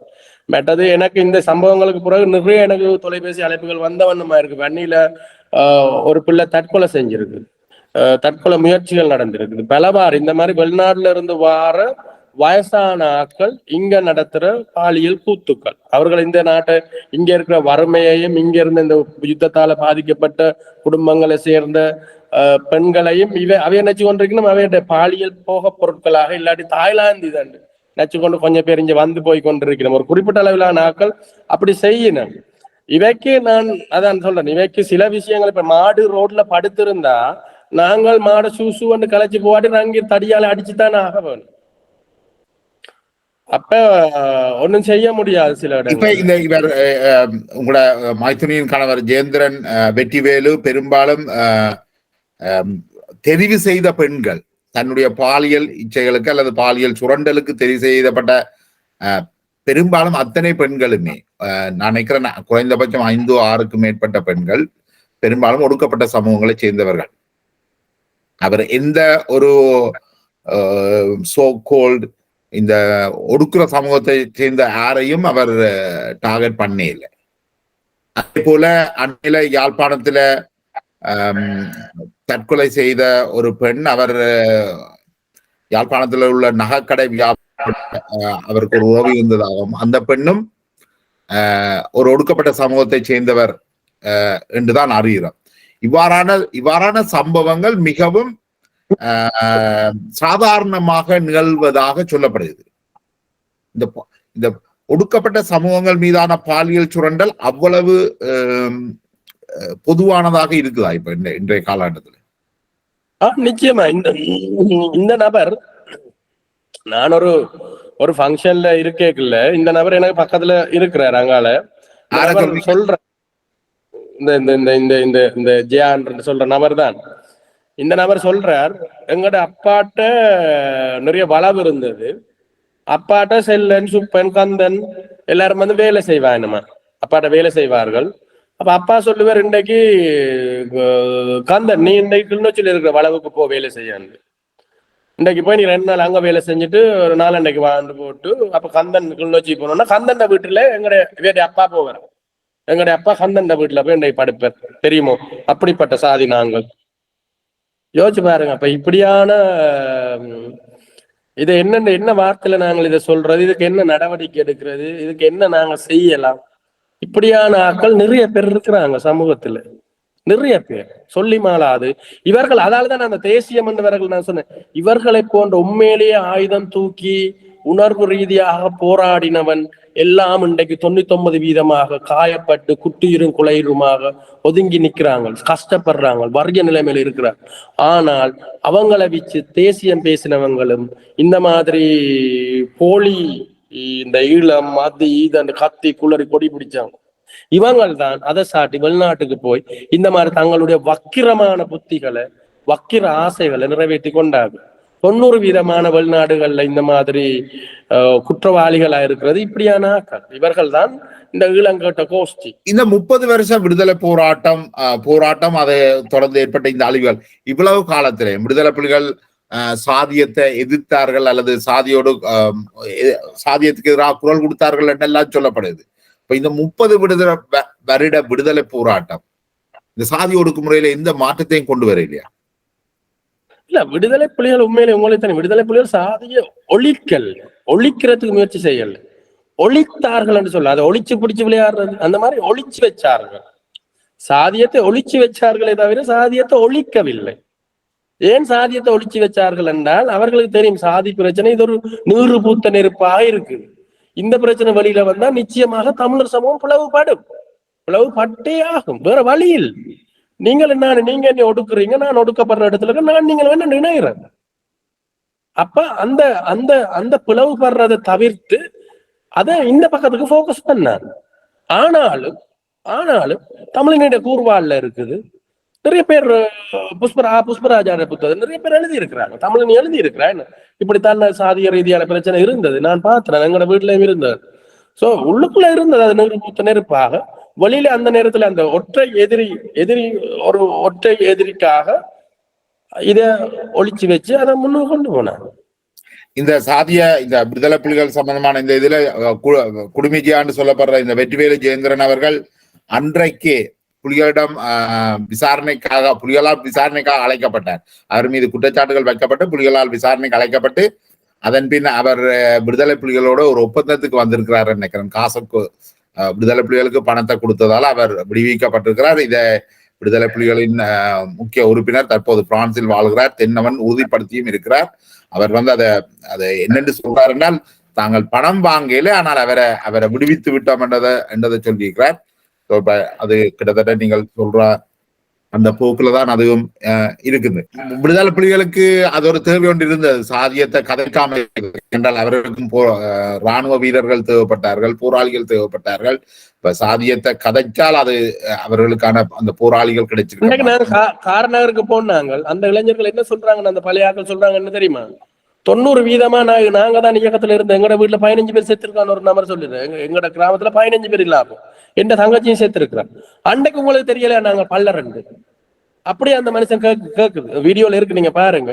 அப்படியே அந்த மனுஷன் கேக்குது, அன்றைக்கு உங்களுக்கு தெரியலையா நாங்க பல்லரன், எங்களை கொண்டு போனீங்க தானே, நாங்க தானே செத்துனாங்க, உண்மையும் அதுதானே. இந்த ஒடுக்கப்பட்டவர்களை தானே நீங்க ஆயுதங்களை கொடுத்து அனுப்பினீங்க முன் களங்களுக்கு. அவர்கள் தானே படிப்புல குறைவாக இருந்தார்கள், அவர்களுக்கு தானே உலக உலக உலக அரசியல் ஞானம் இல்லாமல் இருந்தார்கள், அவர்களுக்கு தானே இந்தியாவில் துணைக்கண்டத்தில் 8 கோடி மக்கள் வாழ்ந்து கொண்டிருக்கல தமிழர்கள். இலங்கையிலும் 20 லட்சம் தமிழர்களுக்கு ஒரு நாடு வராதென்று தெரியாமல் இருந்தது அவர்கள் தான். இந்த இவ்வளவு ஒடுக்குமுறைகளுக்கு மத்தியிலையும் இந்த அருண் சித்தார்த் எப்படி உருவாக்கப்பட்ட, உங்களோட கல்வி தகுதி இதுகளுக்கால எப்படி உருவானீங்க நீங்க? பிரபாகரன் என்ன உருவாகினார்? பிரபாகரன் வந்து யாராலும் உருவாக்கப்படல தானே, அதை ஒத்துக்கொள்றீங்க தானே. பிறகு ப்ரோ அவியலிகள் கேப்சர் பண்ணது பிரபாகரன் ஒரு ஆர்கானிக் லீடர். இந்த மண்ணில சாப்பிட்டு இந்த மண்ணில உருண்டு புரண்டு இந்த மண்ணில இருக்கிற பிரச்சனையோட எழுப்பினோரா அவருடைய முறை அதுகள் பிறகு பிழைச்சது அதுகளை நாங்க பிறகு விடுவோம். ஆனா அவர் ஒரு ஆர்கானிக் லீடர்.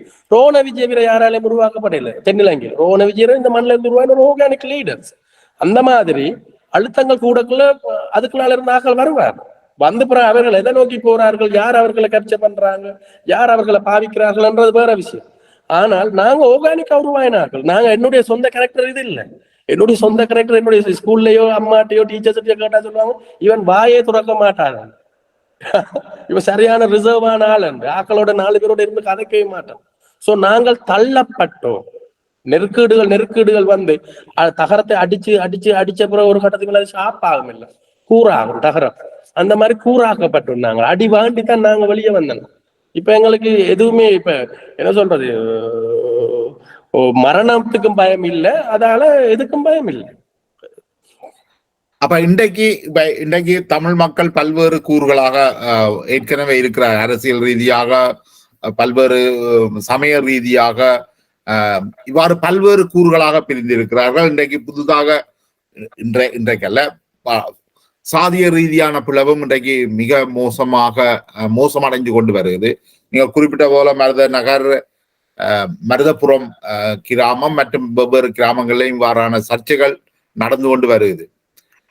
என்னதான் முடிவு சொல்லுங்க. பின்னேறம் ஒரு ஊர்ல இருந்து கால் வந்தது, சுடலையில வேலி போட்டு வச்சிருக்கிறாங்களா, இங்கால நீங்க வரக்கூடாது, இதுதான் உங்களோட இடம், இதுல நீங்க உங்களோட செத்தாக்களை இதுல நீங்க கொண்டு வந்து தகனம் பண்ணுங்க, இதுக்கு இங்கால வேறாயங்க வேலி போட்டுருக்கேன்னு சொல்லி. இது எந்த ஒரு புத்தூரா?